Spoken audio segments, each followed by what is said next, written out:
Mirai est un garçon qui a eu une enfance malheureuse. Ses parents et sa petite sœur ont été assassinés. Il a été adopté par sa tante et son oncle et a été continuellement maltraité. Perdre toute foi et tout espoir, Mirai a décidé de mettre fin à ses jours. Cependant, un ange est descendu pour l'aider. Elle lui a donné l'espoir de vivre et la capacité de décider de la vie et de la mort d'une personne. Lorsque cet ange a révélé que ceux qui avaient assassiné ses parents étaient sa tante et son oncle, Mirai est allé les voir et a pris sa revanche. Ensuite, il a été entraîné dans un jeu pour choisir le nouveau dieu de la Terre. Voici Mirai. Aujourd'hui, c'est le jour de sa remise de diplôme de lycée. Et tandis que tout le monde mélangeait ses émotions, certaines heureuses et d'autres tristes parce qu'ils allaient se séparer de l'école, Mirai restait silencieusement assis au même endroit, sans aucune émotion. Il est sorti de l'école, est entré dans un magasin de proximité, a choisi un gâteau pour lui-même et l'a mis dans sa poche.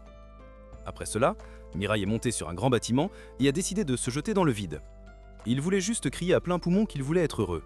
Mais au lieu de devenir un tas de chair molle mélangée avec du cœur, du foie et des intestins, Mirai a été sauvée par une fille en blanc. Elle s'est présentée comme un ange, mais Mirai lui a dit qu'elle ne devait pas se mêler des affaires des autres et qu'elle devait simplement le tuer. Cependant, l'ange a dit qu'elle était venue ici pour l'aider, parce que, en tombant, il avait dit qu'il voulait être heureux.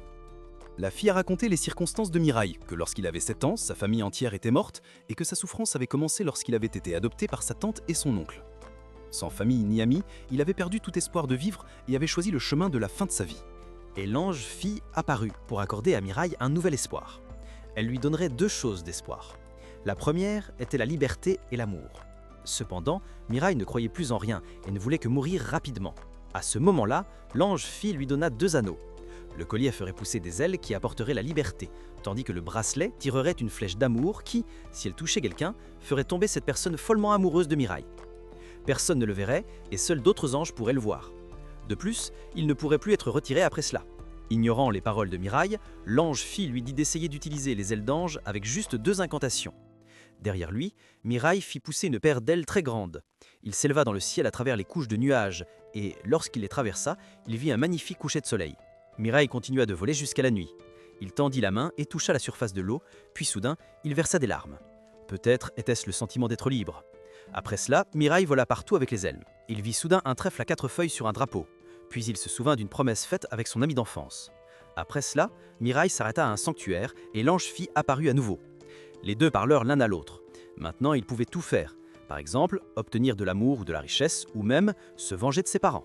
À ce moment-là, l'ange fille révéla que c'était son oncle et sa tante qui avaient tué sa famille. Marie semblait incapable de croire ses oreilles. Tout ce temps, il avait enduré des sabuts de la part de cette famille parce qu'il pensait leur devoir quelque chose. Maintenant, la vérité choquante éclata lorsqu'il apprit qu'ils étaient ceux qui avaient détruit le bonheur de sa famille. L'ange fille dit que s'il voulait vérifier, il suffisait d'utiliser la flèche de l'amour. Immédiatement après, il retourna trouver sa tante. Sans dire un mot, il tira la flèche directement sur elle. Lorsqu'elle tomba amoureuse de lui, Mirai lui demanda la vérité sur la mort de sa famille. Elle lui dit alors que son oncle était le cerveau de tout cela, car son père, son frère aîné, avait une immense fortune. Et l'oncle avide avait comploté pour tuer le père de Mirai afin qu'il hérite de toute la richesse. Après avoir dit cela, les deux se jetèrent l'un sur l'autre, tandis que Mirai restait là, immobile. Se remémorant la scène de ses parents et de sa petite sœur réduits en morceaux dans la voiture, il demanda pourquoi il l'avait laissé vivre dans la douleur et le désespoir. Il déplora qu'ils étaient ceux qui auraient dû mourir, pas ses parents. En entendant cela, la tante utilisa immédiatement un couteau pour mettre fin à ses jours.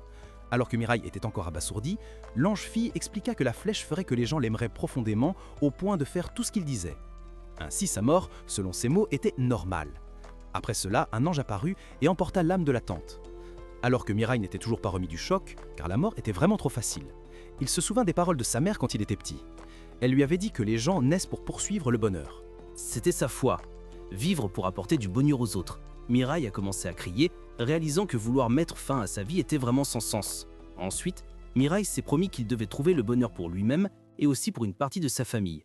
Le petit ange a répondu à son vœu et a promis qu'elle l'aiderait. Elle s'est présentée sous le nom de Naz, à travers son propre ange. 3 jours plus tard, tous les deux se sont cachés dans un hôtel. L'affaire de sa tante a été considérée comme un suicide, donc cela n'avait rien à voir avec lui. Ensuite, ils ont discuté de ce qu'il devait faire pour être heureux, mais quoi qu'il fasse, il avait toujours besoin d'argent pour vivre. Naz a suggéré qu'il retourne s'occuper de son oncle. Après tout, c'était toujours l'argent de ses parents.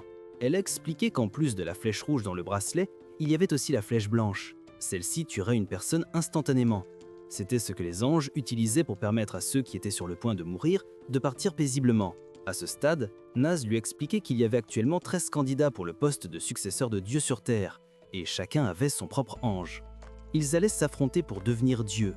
Ce n'est qu'à ce moment-là que Mirai a réalisé que le simple bonheur qu'il désirait n'était pas si facile à obtenir. Mirai a hésité, car il ne pouvait même pas s'occuper de ses propres soucis, sans parler de devenir Dieu. Mais Naz l'a persuadé que s'il devenait Dieu, il trouverait son propre bonheur. En pensant à ces 3 mots, Mirai se souvient une fois de plus de sa mère, Mirai. Souviens-toi, tu ne trouveras pas le bonheur si ceux qui t'entourent ne sont pas heureux.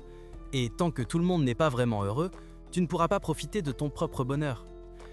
Écoutant les paroles de sa mère, Mirai choisit d'aider ceux qui étaient plus malheureux. Et il ne voulait pas devenir Dieu, il voulait juste aider beaucoup de gens. D'abord, il s'agissait de s'occuper de son oncle. Ensuite, pendant qu'il mangeait, Mirai regardait la télévision et il y avait une interview d'un acteur nommé Tonma. Cet homme était très populaire car il sortait avec 5 personnes à la fois à travers l'écran de télévision. Mirai savait que cet homme était aussi un candidat car il avait un ange qui le suivait. Nas expliqua en outre que la flèche rouge avait un effet sur un maximum de 14 personnes. Et pour éviter que d'autres innocents ne soient entraînés par cette vermine, Mirai commença à réfléchir à un moyen de s'en occuper. Nas dit que la flèche rouge n'avait d'effet que pendant 33 jours et qu'une personne ne pouvait être touchée qu'une seule fois. Tonma avait abusé de la flèche pour forcer des femmes. Mirai croyait qu'un tel dégénéré ne pouvait pas être Dieu. Mais avant que Mirai puisse agir, quelqu'un d'autre le fit en premier. Alors que Tonma se livrait au plaisir, un super-héros apparut. Cette personne utilisa alors la flèche blanche et tua la vermine d'un coup. Après avoir récupéré ses ailes et ses flèches, cette personne s'en alla. Les filles qui étaient ensorcelées revinrent également à la normale. Le lendemain, alors que Mirai venait de terminer son inscription au lycée, il vit la nouvelle que Tonma était mort. Par la suite, il utilisa la flèche rouge pour tirer sur son oncle, le poussant à se rendre pour tous ses crimes. Peu de temps après que Mirai ait réussi l'examen d'entrée à l'école qu'il souhaitait, sa vie continua comme d'habitude.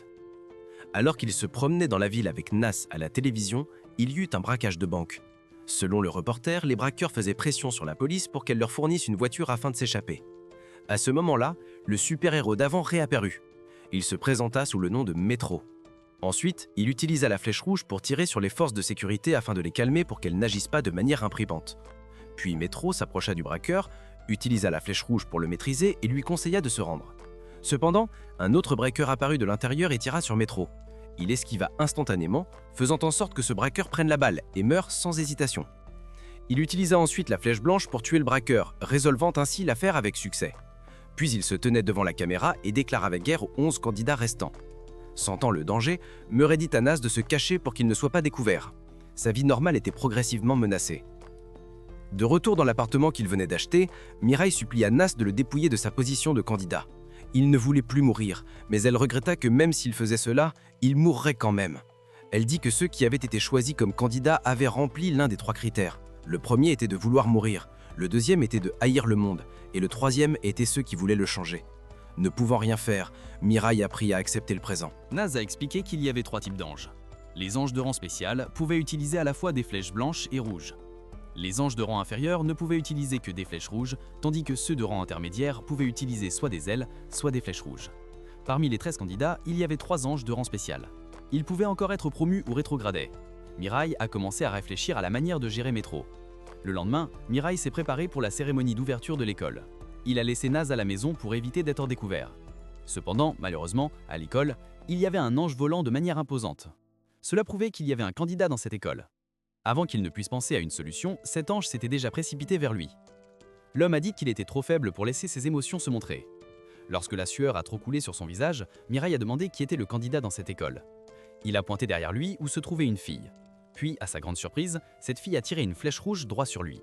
Son esprit a commencé à s'embrouiller et il a avoué son amour à la fille devant lui tout en gardant un peu de raison. Cette fille, nommée Saki, a demandé à voir quel rang d'ange il avait. Bien qu'il ne veuille pas parler, il a lâché qu'il était de rang spécial car il avait à la fois des flèches blanches et rouges ainsi que des ailes. Ensuite, il a obéi aux paroles de Saki et a volé jusqu'à sa chambre pour s'asseoir et attendre. Après son retour, son ange lui a dit d'extraire des informations de Mirai. Après avoir confirmé qu'il n'était pas Metro, cet ange voulait que Mirai soit le gardien de Saki, étant de rang moyen et n'ayant que des flèches rouges. Et pour éviter d'être touché par les flèches d'autres candidats, ils avaient besoin d'elle. Saki ne les avait pas, donc cet ange avait besoin de Mirai pour la protéger. Toujours sous le contrôle de la flèche rouge, Mirai accepta tout. Ensuite, il créa un lien entre les deux, puis laissa Mirai porter Saki, volant une fois pour s'habituer. Et quand ils étaient dans le ciel, il fut révélé que les deux étaient amis d'enfance. Mireille lui promit de l'aider pour qu'elle puisse survivre comme avant. Après avoir été revenu à Revel seul, l'ange de Saki dit que Métro avait attrapé un criminel et se préparait à une exécution publique. Ce soir-là, Revel expliqua davantage sur le dieu qui serait choisi à travers la personnalité, les actions et les mots des candidats. Mais Métro allait à l'encontre de tout cela. Il choisit le chemin du sang pour devenir le nouveau dieu. Cependant, le fait qu'il gagnait le cœur des gens signifiait clairement qu'il avait un plan. Et toujours sous l'influence de la flèche rouge, Mireille se porta volontaire pour rencontrer Métro afin de l'affronter, pour l'empêcher de nuire à Saki. Juste au moment où il s'apprêtait à agir de manière imprudente, Nas arriva. Elle expliqua que s'il mourait, son rang spécial serait transféré à Saki, et Revel et seul visait cela pour promouvoir Saki.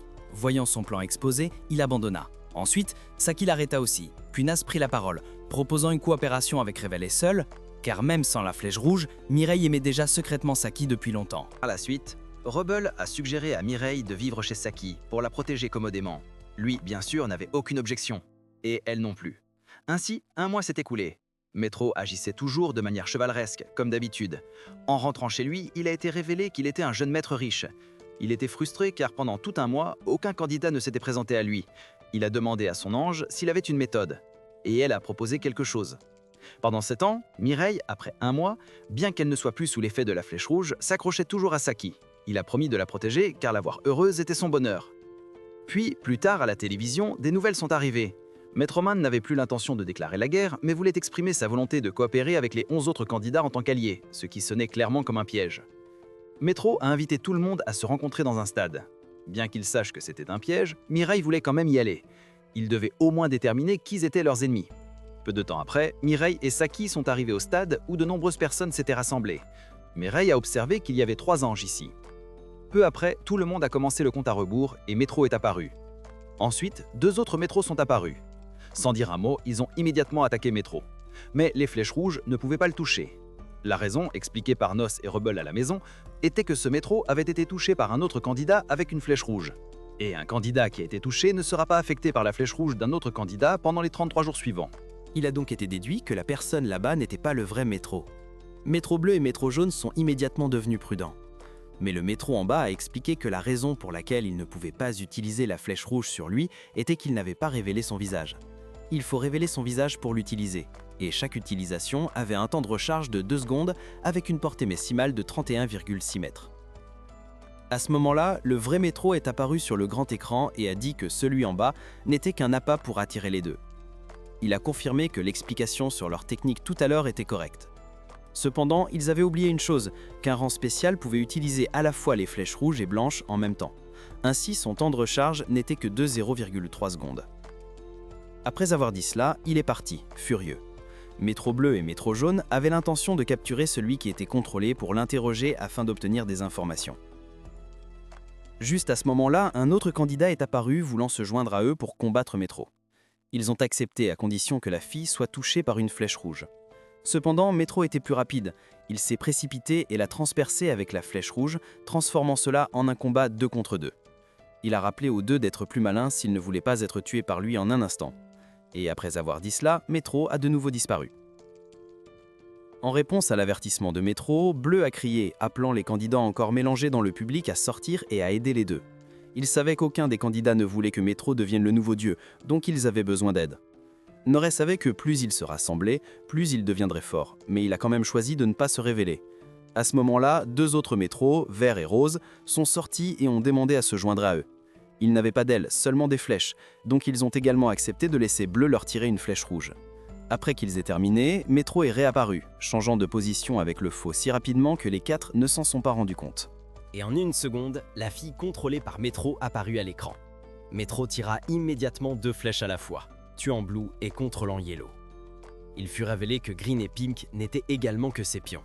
La raison pour laquelle les flèches n'avaient pas rebondi sur ces deux-là était simplement qu'il les avait engagés avec de l'argent. Métro prit ensuite l'anneau et les ailes de Blue, et l'âme de Blue fut envoyée ailleurs. Il lia ensuite Yellow et la fille de tout à l'heure ensemble. Et devant les yeux terrifiés de la fille, Métro tua impitoyablement Yellow, puis tourna sa flèche vers la fille. Bien qu'elle fût contrôlée, une peur instinctive la poussa à essayer de se libérer. Même son ange apparut, suppliant quelqu'un de sauver sa candidate. Juste au moment où Mireille s'apprêtait à agir, Nos apparut pour l'arrêter. disant que ce n'était pas le moment. Puis Métro tua impitoyablement la fille. Noz s'approcha ensuite de Métro pour lui parler. Elle dit que la mort de la fille ne lui faisait rien, car ce n'était pas sa candidate, mais que sa mort le ferait. Noz lui lança alors un défi disant que sa candidate le tuerait, car c'était le seul chemin menant au bonheur. Après avoir dit cela, Naz s'en alla et Mirai et Saki partirent également avec la foule. Le nombre de candidats restants était de 8. Lorsqu'ils rentrèrent chez eux, ils avaient tous perdu leur esprit. Au fond de lui, Mirai voulait vraiment le tuer, mais il ne pouvait pas. Il se remémora une conversation avec son père. Tous deux avaient parlé de la foi de sa mère et de la manière de préserver le bonheur pour toujours. Son père lui a dit de se rappeler cela et a averti son fils que la pire chose chez les humains était l'envie envers les autres, donc il ne devait pas agir ainsi. C'était cet égoïsme chez les humains qui causait des guerres. Si l'envie pouvait être évitée, alors il n'aurait pas de guerre et les humains pourraient s'approcher du bonheur éternel dont sa mère parlait. Revenant au présent, Saki a suggéré qu'il devrait trouver plus d'alliés. Elle était sûre que les autres candidats avaient vu la brutalité de Métro, donc maintenant, il n'avait qu'à trouver ceux qui ne l'aimaient pas, n'est-ce pas? À ce moment-là, un candidat est venu chez Saki. Mireille est immédiatement devenue méfiante. Alors l'homme a demandé à Mireille de lui tirer dessus pour prouver qu'il n'était pas contrôlé par Métro. Alors qu'il s'apprêtait à le faire, Nas l'a arrêté car elle sentait que cet homme disait la vérité. Ils se sont assis et ont discuté. L'homme a dit qu'il n'avait plus beaucoup de temps à vivre car il n'avait que 3 mois à vivre à cause d'un cancer. Alors qu'il était allongé sur le lit, se tordant de douleur, un ange est apparu et lui a donné l'espoir de vivre, lui disant qu'il survivrait s'il devenait un dieu et que toutes les maladies disparaîtraient. En regardant la photo de sa femme et de ses enfants, il a décidé de rejoindre le jeu. Cependant, en voyant la scène où Métro tuait des gens si impitoyablement, il a réalisé qu'il ne pouvait pas le vaincre.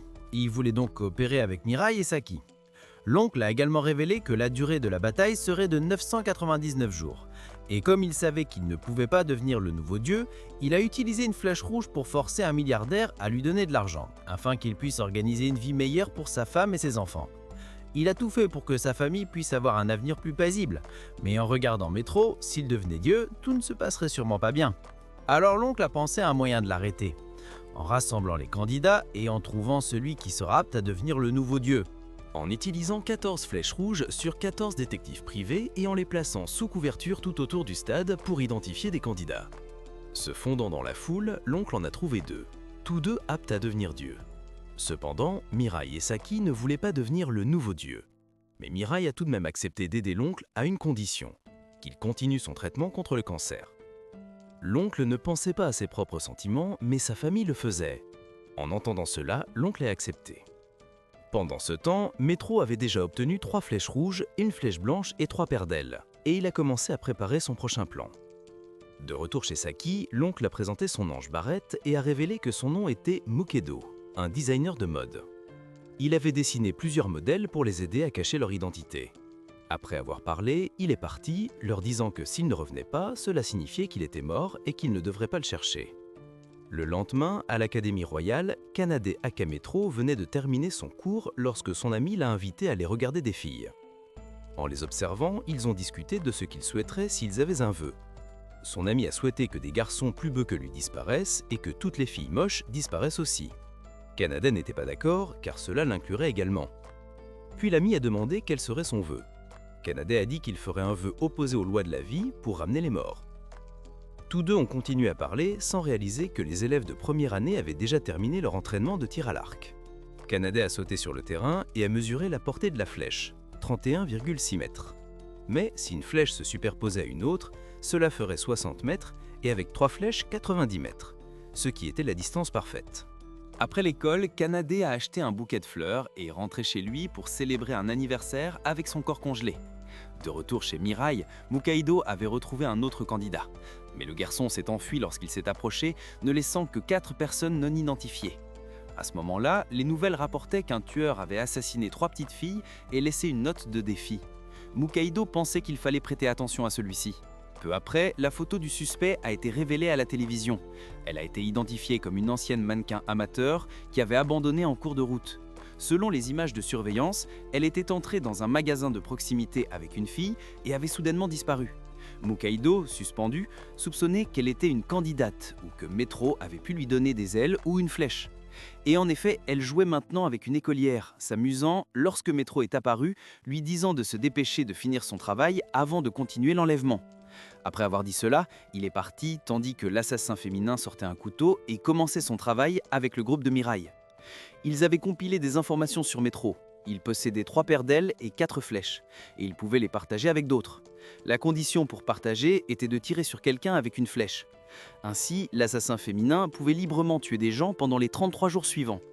Mukaido pensait que cela pouvait être un piège pour attirer les autres candidats, et que s'il ne stoppait pas le tueur, rien ne se passerait. Mais la laisser se déchaîner ainsi n'était pas non plus une option. Il proposa le plan que l'assassin n'était qu'un appât, et pendant qu'il l'attaquerait, Métro apparaîtrait probablement, moment auquel ils pourraient concentrer toute leur puissance pour l'attaquer. Celui qui devait jouer ce rôle était Mirai. Cependant, il ne voulait pas tuer, croyant que l'utilisation de la flèche rouge suffirait. Cependant, Revel a averti que si quelqu'un tirait une flèche rouge sur Mirai, tout serait fini. Parce que si Métro avait déjà envisagé la possibilité d'être manipulé et préparé une autre personne en plus de la meurtrière, qui possédait également une flèche rouge, alors la vie de Mirai serait finie. Même ainsi, Mirai avait toujours peur de devoir tuer quelqu'un. À ce moment-là, Mirai a prononcé la phrase la plus stupide de l'histoire de l'anime, disant qu'il préférait être harcelé que de harceler quelqu'un, et qu'il préférait être tué que de tuer quelqu'un. Le niveau ultime de la faiblesse. En entendant cela, Mukaido ne savait pas s'il devait s'incliner devant Mirai ou devant Bouddha au temple. Il a également souligné que c'était de la lâcheté, pas de la foi, et a mis en place une situation. Si Métro était sur le point de tuer Saki, quelle flèche Mirai lui tirerait-il? Et même si Mirai voyait Saki se faire tuer, il choisissait toujours la flèche rouge, ce qui était désespéré. Comment quelqu'un pouvait-il encore aimer ce gars? Voyant la mentalité instable de Mirai, Mukaido a temporairement mis fin à la réunion, disant qu'il continuerait demain. Pendant ce temps, Kanade laissait la meurtrière tuer chaque fille laide dans le monde exactement comme son ami le souhaitait. Le lendemain, les nouvelles rapportaient une autre victime de la meurtrière, et en se basant sur l'endroit où la femme avait disparu à Shibuya, Mukaido divinait la position du tueur. Il est ensuite allé rencontrer Mirai et Saki, apportant 2 sacs contenant des armes à utiliser à la place des flèches blanches pour se battre pour la justice. Mirai a de nouveau hésité en tenant une arme, mais Mukaido a dit franchement qu'il se moquait de ce que Mirai pensait. Tant que c'était quelque chose qui pouvait protéger sa famille, il ferait n'importe quoi. Et la soi-disant foi familiale de Mirai dans la vie ne stopperait pas la meurtrière. Il a ensuite élaboré un plan pour capturer le tueur. À ce moment-là, elle venait de tuer une autre collégienne et était sortie pour trouver plus de victimes. Elle a jeté le corps de la victime d'une tour pour attirer l'attention. Lorsque la police est venue enquêter, elle a utilisé la flèche rouge sur eux, leur ordonnant de se débarrasser du cadavre, bien qu'un agent ait encore essayé de résister à la tentation. Mukaido, cependant, savait clairement que la meurtrière était juste un appât pour attirer les candidats afin que Métro puisse les tuer. Il a donc élaboré un plan pour l'attirer et attaquer. Il ne pouvait plus utiliser la flèche rouge puisqu'il avait déjà atteint le maximum de 14 personnes dans le stade.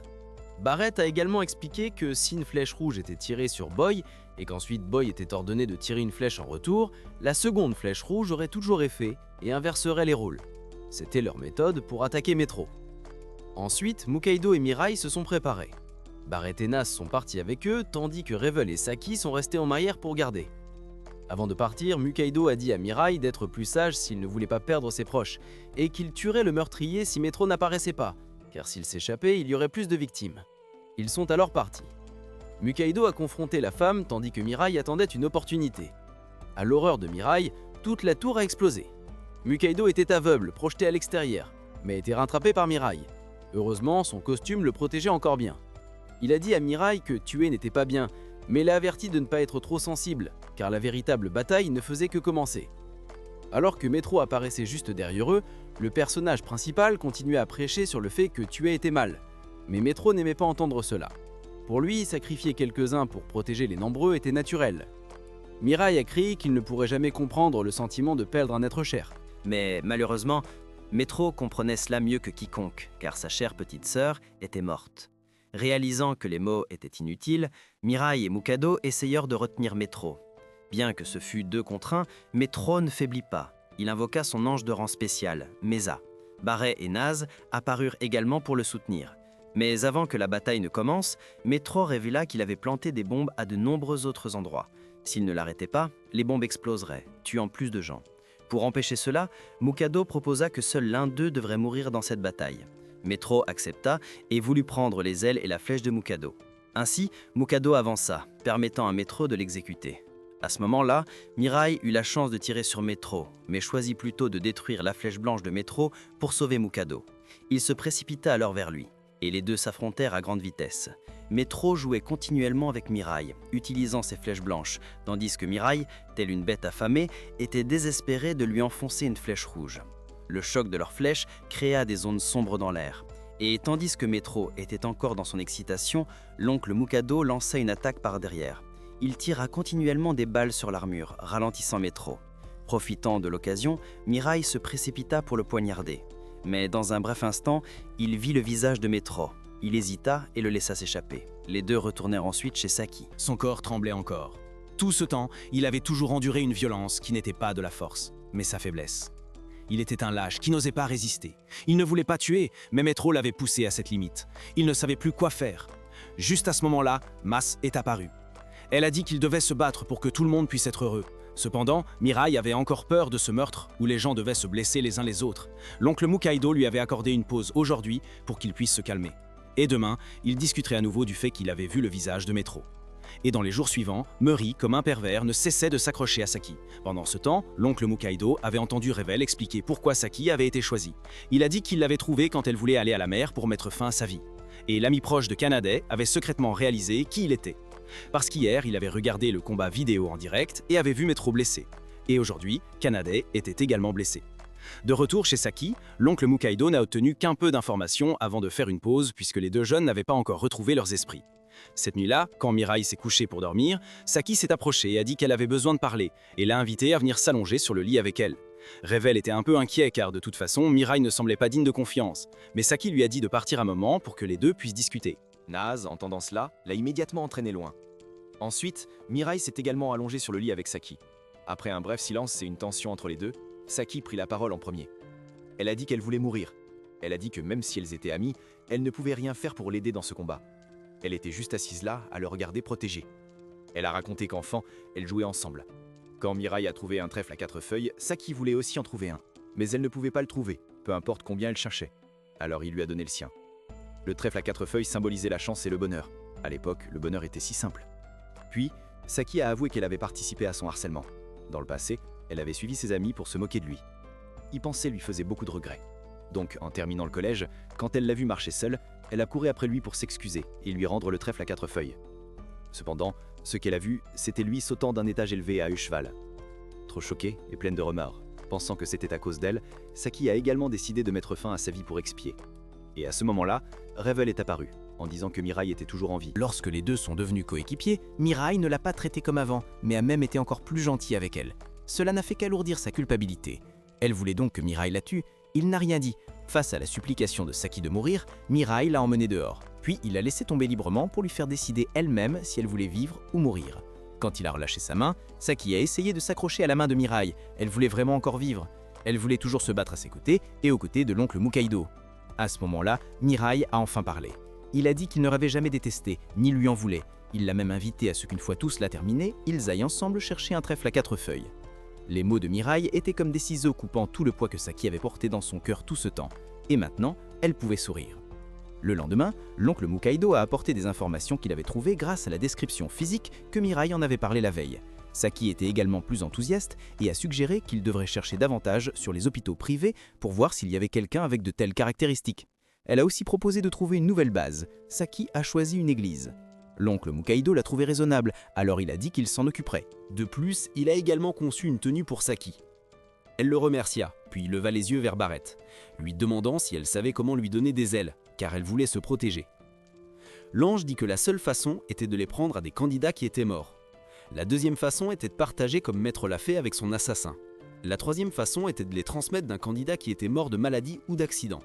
L'oncle Mukaido ferait cela. Il gardait une arme à ses côtés. Si Metro était sur le point de le tuer, alors il mettrait fin à sa vie. Ainsi, Barrett pourrait donner les ailes de l'arme à Saki. Mais elle rejeta cette solution extrême. Elle voulait que son oncle vive et avec elle, et Mirai, vaincre le Metro. Ce changement et cette détermination surprirent beaucoup l'oncle Mukaido. À ce moment-là, Revel suggéra une autre meilleure solution, qui était de l'aider à faire avancer le rang de l'ange. Barrett dit qu'elle l'aiderait. Elle échangerait son rang pour qu'il puisse être promu au rang spécial. Après que tout fut réglé, Mukaido rentra chez lui pour jouer avec sa fille.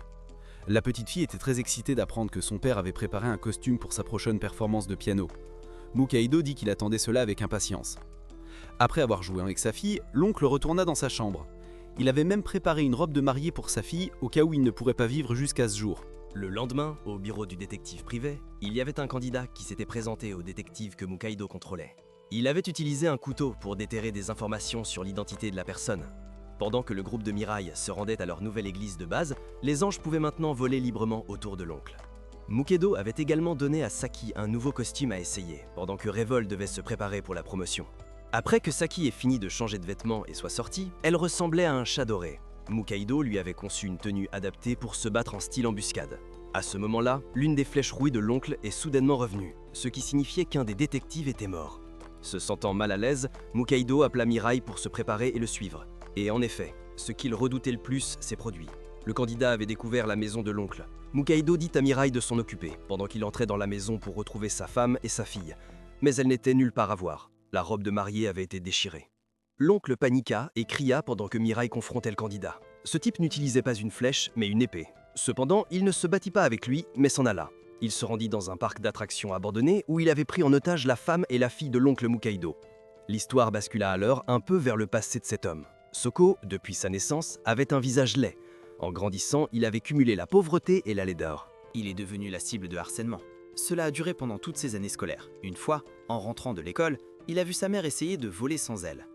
Trop désespéré, il a aussi pensé à suivre sa mère. Mais alors, un ange de Baran est apparu. Il a dit qu'il lui accorderait du pouvoir et lui a demandé s'il voulait changer le monde. Bien sûr, il n'a pas refusé. La première chose qu'il a faite a été d'utiliser la flèche rouge sur la fille qu'il aimait. Mais quand il a embrassé la fille, il s'est senti dégoûté de lui-même pour être si laid. Pour l'aider, l'ange lui a parlé de métro. Il a donné à Soko la motivation de changer. Plus tard, Soko a subi une chirurgie esthétique et a commencé à s'entraîner. Et un jour, il a fait en sorte que les filles le regardent sans utiliser la flèche rouge. Pourtant, il ne savait toujours pas comment engager une conversation avec les filles. Une fois, Soko regardait en direct le combat entre Metro, Mukaido et Mirai. Il a vu que Metro, étant acculé, était inacceptable, alors il a décidé d'aider Metro. Même si l'ange lui avait dit qu'il serait tué, Soko l'a ignoré et voulait voir le monde chaotique que Metro créerait après être devenu le nouveau dieu. Soko a commencé à rassembler des informations pour trouver Metro, en commençant par des médecins d'hôpitaux privés. Il a obtenu une information selon laquelle il n'y a pas longtemps, un jeune maître riche était venu et avait demandé au médecin de trouver un moyen de garder le corps de sa sœur toujours beau et plein de vitalité.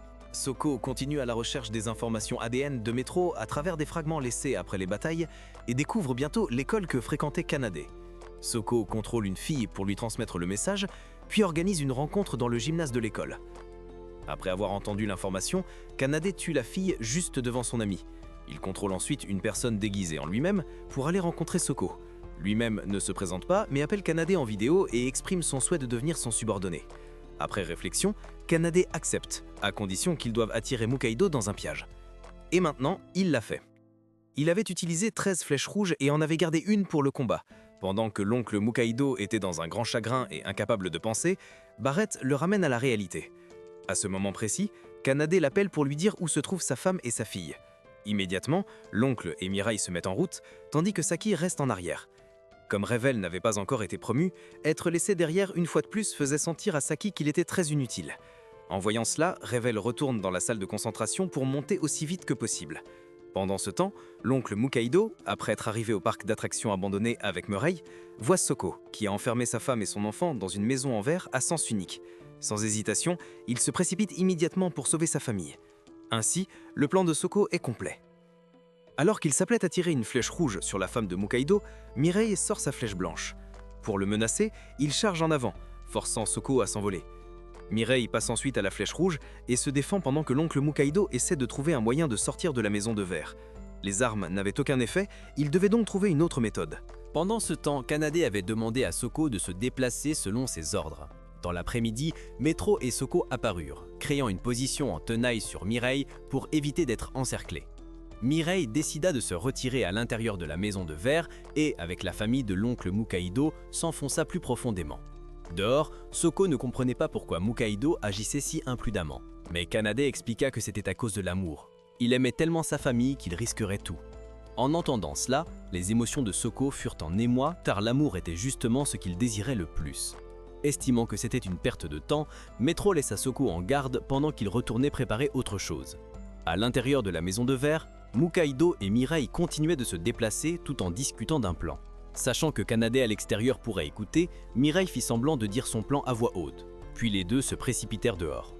Cependant, même si Kanade ne détectait aucun mouvement, il ne vit personne sortir. Il devina que Mirai faisait simplement une pause dans ses mouvements pour le tromper. Soko continua de garder jusqu'à la tombée de la nuit, mais il n'y avait pas d'activité. Il garda pendant 2 jours de plus. Même si Nas et Barrett étaient déjà partis, il croyait toujours que les deux étaient à l'intérieur. Kanade, fatigué, dit à Soko de continuer à garder afin qu'il puisse se reposer. Pendant ce temps, Revel était sur le point de commencer le processus d'ascension. Le dieu actuel reconnut ses efforts et promut immédiatement Revel à un rang spécial. À cet instant, Saki apparut au parc d'attractions. Barrett expliqua la situation actuelle. Mukaido et Mirai étaient à leur limite et ne pouvaient plus voler. L'ange de Soko vint féliciter Revel pour sa promotion et désigna Saki, en disant qu'elle était la clé pour les aider maintenant. Alors que Soko montait la garde, Saki lui tira une flèche rouge, le rendant immédiatement amoureux d'elle. Bien qu'il restât loyal envers Metro, son cœur aveuglait sa raison. Elle l'attira alors loin de son poste de garde.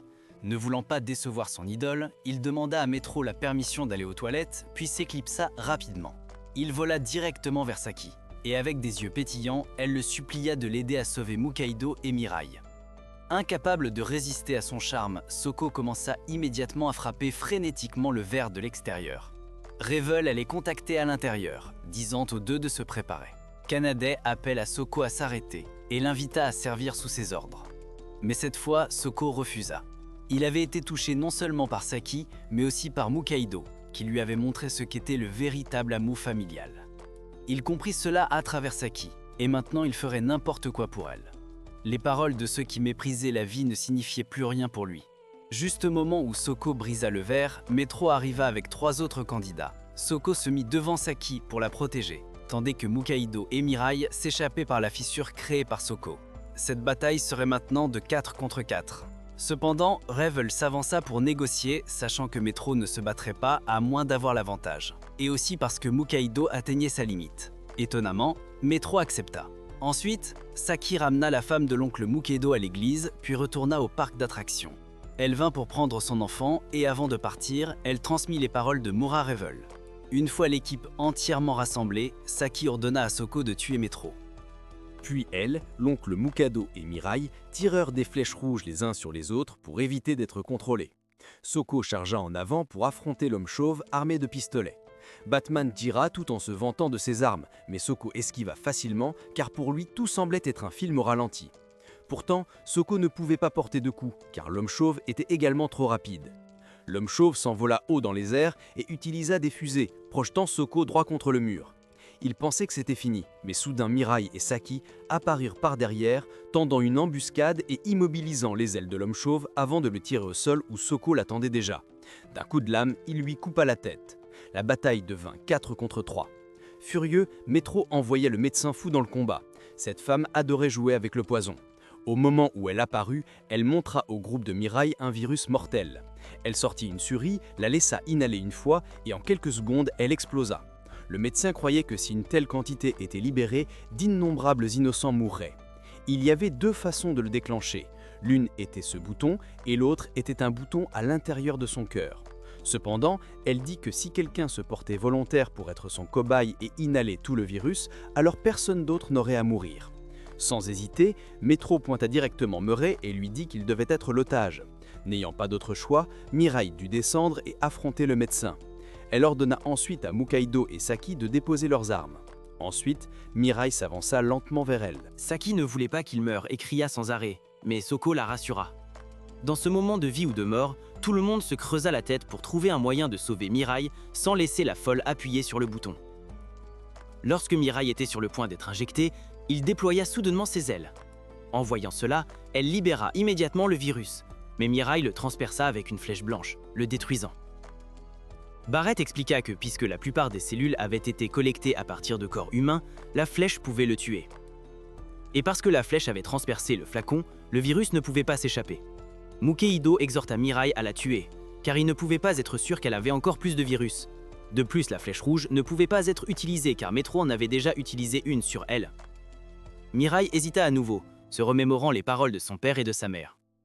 Pris dans un conflit intérieur, Mukeido, épuisé, s'effondra au sol mais pointa toujours son arme vers Metro. Ne voulant pas laisser un faible comme Mirai hésiter éternellement, Metro tira une flèche blanche sur lui. Le docteur suivit également son ordre et lança la seringue sur Mirai. À ce moment-là, l'anime semblait avoir besoin de changer de personnage principal, puisque Mirai était si inutile. Cependant, Saki cria non, et se précipita pour le protéger. Mirai réussit à peine à dévier la flèche blanche de Metro, mais la seringue volait toujours vers lui. Soko apparut, coupant 2 des seringues, mais il rata la dernière. Il utilisa son propre corps pour protéger Saki avant de mourir. Il réussit néanmoins à lancer sa katana, tuant le docteur. Même alors que son corps se dissolvait, Soko demanda à Saki si elle était blessée. Au final, il se sentait heureux d'être né et de l'avoir rencontrée. Quelques instants plus tard, les anges de Soko et du docteur apparurent pour emporter leur âme. Saki reçut le bracelet de Soko. Metro, dégoûté par cette farce, critiqua Mirai, disant que c'était sa faiblesse qui avait causé la mort de Soko. Si Mirai n'avait pas été si idiot et avait agi de manière plus décisive, Soko ne serait pas mort. Le personnage principal de l'anime prit la parole. Mirai dit qu'il était triste parce que Soko était mort, mais peu importe qui mourait, il serait toujours triste. C'était pourquoi il devait continuer à vivre. Tuer était mal. Metro trouva cela trop sentimental et tira immédiatement une flèche blanche sur Mukado. Mirai se précipita pour l'attraper. À ce stade, Mukaido avait à peine de quoi respirer. Mirai le confia à Saki pour qu'elle s'en occupe. Metro appela son dernier compagnon à se battre, mais le garçon avait tremblé comme une feuille tout le long et s'enfuit. Maintenant, c'était un combat en 1 contre 1 entre Kanade et Mirai. Les deux échangèrent des mots, l'un se battant pour des idéaux, l'autre pour son propre bonheur. Metro exigea un ensemble de règles pour le duel afin d'éviter la tricherie et permit à Mirai de les établir. Après réflexion, Mirai proposa que les deux arrêtent de voler et prennent tour à tour pour tirer des flèches l'un sur l'autre. Un tir, l'autre esquivé à tour de rôle et à chaque tir manqué, il doit faire un pas de plus. D'accord, tous deux atterrirent pour se faire face. Metro lança une pièce pour décider qui commencerait, mais attaqua soudainement. Heureusement, Mirai bloqua avec une flèche rouge. Les deux avancèrent plus près. Mirai tira une flèche, Metro la dévia, et tous deux avancèrent encore. Dans la déclaration arrogante de Metro qu'il gagnerait et que Mirai perdrait, nous avons été montré le passé de Kanade. Autrefois, il avait une très belle sœur cadette. Kanade la voyait comme l'incarnation de la perfection, il la chérissait et la protégeait, faisant tout pour elle. Mais un jour, un incident se produisit lorsque sa sœur cadette dit qu'elle aimait un garçon de sa classe. Cela choqua énormément Kanade. Il avait peur que sa sœur soit souillée par des choses mondaines. Et alors, Kanade révéla sa nature déformée et surprotectrice envers sa sœur. Pendant ce temps, elle, pour la première fois, voyait son frère comme effrayant. Elle essaya de s'enfuir rapidement, mais Kanade la retint. Les deux luttèrent, et dans la bagarre, la sœur trébucha et frappa sa tête contre le coin d'un mur, mourant instantanément. Kanade paniqua énormément à la mort de sa sœur. Mais ensuite, dans son esprit, il pensa que tant qu'il la gardait dans cet état, elle resterait belle pour toujours. Ainsi, Kanade organisa des funérailles fictives et scella secrètement son corps pour préserver sa beauté. Cependant, il réalisa progressivement que la beauté seule ne suffisait pas. Il voulait que sa sœur revive. Dans son désespoir, Kanade envisagea de se suicider pour pouvoir être avec elle. Et puis, son ange apparut. Elle lui dit qu'il y avait un moyen de ramener sa sœur à la vie. Cela consistait à devenir Dieu et à transformer celle qu'il aimait en ange. Après avoir rappelé cela, Metro tira une flèche vers Mirai, et il réussit à la bloquer à nouveau. À ce moment-là, le combat entre les deux était déjà diffusé en direct pour que les gens puissent le regarder. La distance entre eux était maintenant de 20 mètres. Le combat se résumerait uniquement à des réflexes. Metro continua de parler de la façon dont il méritait d'être le nouveau dieu, qu'il était l'élu, que l'utilisation de ce pouvoir était l'une des options. Puis, ce fut le tour de Mirai. Comme la portée était proche, la force du tir était suffisamment forte pour repousser légèrement Metro. Avant qu'il ne dévie la flèche, la distance entre eux se réduisit à nouveau. Cette fois, il ne s'agissait que de réflexes pour voir qui était le plus rapide. Mirai était plutôt troublé car il ne savait pas s'il pourrait bloquer à temps. À ce moment-là, Saki prit la parole. Elle proposa qu'elle céderait et laisserait Metro devenir Dieu s'il arrêtait le combat ici. Mais Mirai fut le premier à s'opposer. Il dit que Metro avait tué trop de personnes innocentes. Il ne deviendrait pas Dieu sans en payer le prix. Cependant, Metro insistait sur le fait que ceux qu'il tuait le méritaient, parce qu'ils étaient le rebut de la société. Il croyait avoir raison, qu'il était suprême et au-dessus de tous les autres. Qu'une fois devenu Dieu, il mettrait son idéologie en réalité. Il changerait ce monde, éliminerait la disparité, effacerait la pauvreté et l'inégalité, et créerait une société où chacun vivrait dans le luxe. Ce n'était plus une bataille pour Dieu, mais de la politique. qu'à chaque mot prononcé par Métro était reçu par le peuple.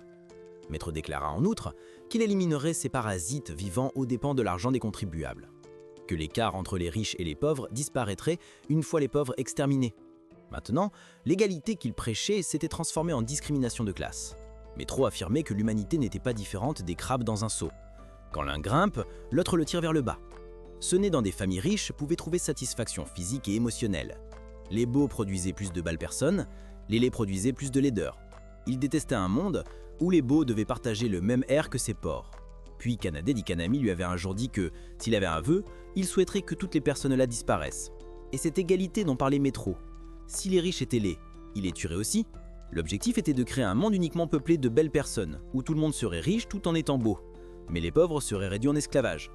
Après avoir écouté ces divagations, Mireille s'était déjà approchée à 5 mètres de lui. À cette distance, bloquer était impossible. Il ne restait plus que la fuite, ce qui équivalait à une défaite. Cependant, à ce moment-là, Murray se demandait si le Métrou devant lui était le vrai, car d'après ce qu'il savait, Métrou ne se battrait jamais sans un avantage, encore moins dans un match équitable. Voyant Mireille trop naïf, Métrou révéla son visage. Après avoir confirmé, Mireille n'hésita plus à l'extérieur. Le FBI observe également la diffusion. Murray prit alors une posture offensive. Alors que les nuages couvraient le ciel, Murray chargea directement vers Métrou, au lieu de tirer une flèche. L'attaque surprise fut efficace car la flèche blanche de Métrou rata sa cible. Cependant, Mireille ne pouvait pas enfoncer sa flèche rouge dans Métrou car il en avait déjà une plantée en lui par quelqu'un d'autre. De plus, Métrou avait réussi à bloquer avec sa propre flèche blanche. Mais Murray déploya ses ailes et repoussa Métrou en arrière. Il verrouilla ses bras pour l'empêcher d'utiliser des flèches, puis utilisa ses ailes pour couvrir le visage de Métrou, le faisant paniquer. Essayer de s'en défaire était impossible car selon Barrett, les ailes sont intangibles. Il paniquait car s'il était touché par la flèche rouge, il serait tué par Mukedo, que Murray le veuille ou non. Plus tôt, son oncle avait déjà tiré la flèche rouge sur Mireille. Il sortit un couteau et le poignarda. Mais le costume que son oncle avait conçu le protégeait encore bien, même si cela faisait un peu mal. Dans le désespoir, il appela son ange pour l'aider à changer de main pour utiliser la flèche. Mais avant qu'il ne puisse le faire, Saki arriva et verrouilla son autre bras. Les 3 d'entre eux se sont alors battus et ont finalement réussi à maîtriser Métro. Le reste était entre les mains de l'oncle Mukaido. Il a lentement dirigé son arme vers Métro. Kanade à ce moment-là savait également ce que cela faisait d'être une victime sur le point de mourir. Il a supplié Mirai de l'aider, puis a évoqué le principe de Mirai de ne pas tuer pour toucher sa compassion. Mais même s'il était ému, la flèche de son oncle était toujours plantée en lui, et il ne pouvait rien faire. Avec ses dernières forces, son oncle a supplié Barrett de l'aider à tirer. Et à chaque balle tirée, des images de sa femme et de son enfant apparaissaient devant lui. Il lui montait vraiment, et son souhait avait peut-être été exaucé lorsqu'il a protégé sa famille avant de mourir. Et chaque balle anti-char a volé droit dans le corps humain fragile de Kanade. Son cœur, son foie et ses entrailles se sont brisés en morceaux.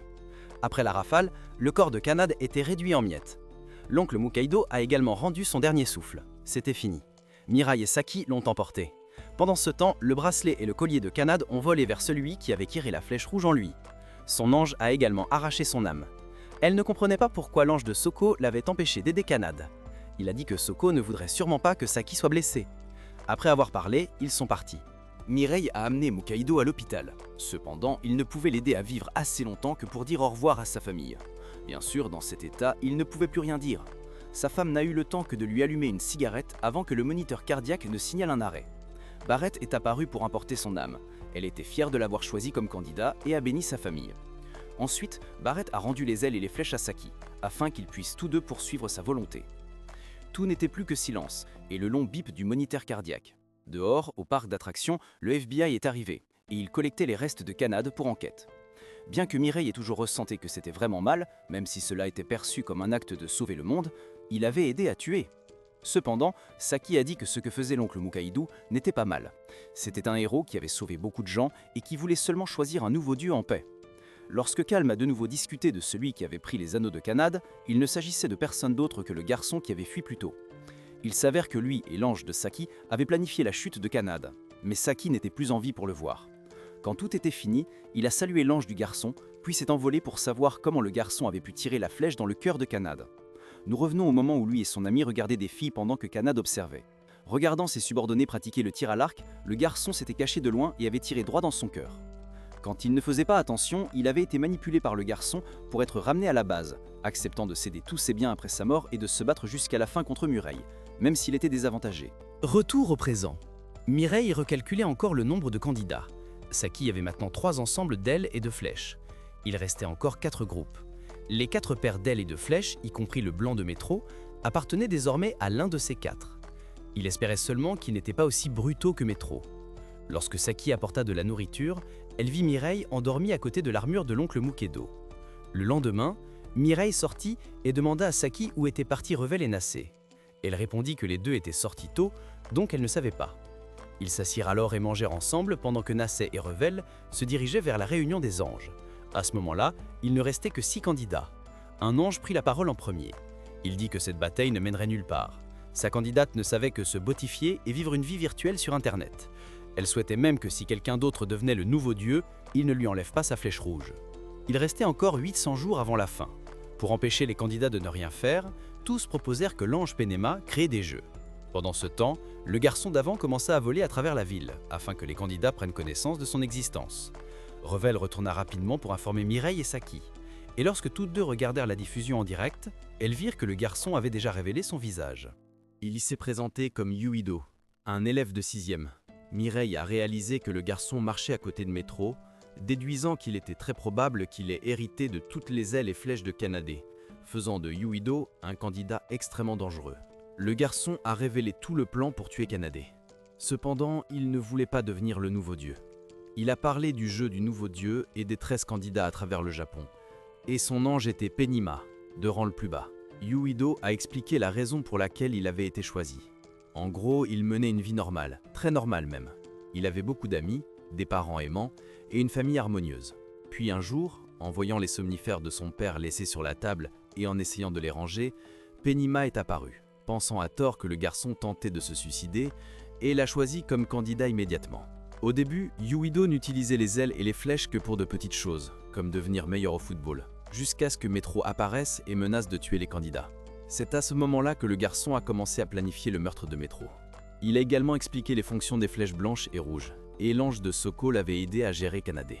Les journalistes voulaient poser des questions sur la véritable identité de Métro, mais le garçon n'a pas répondu.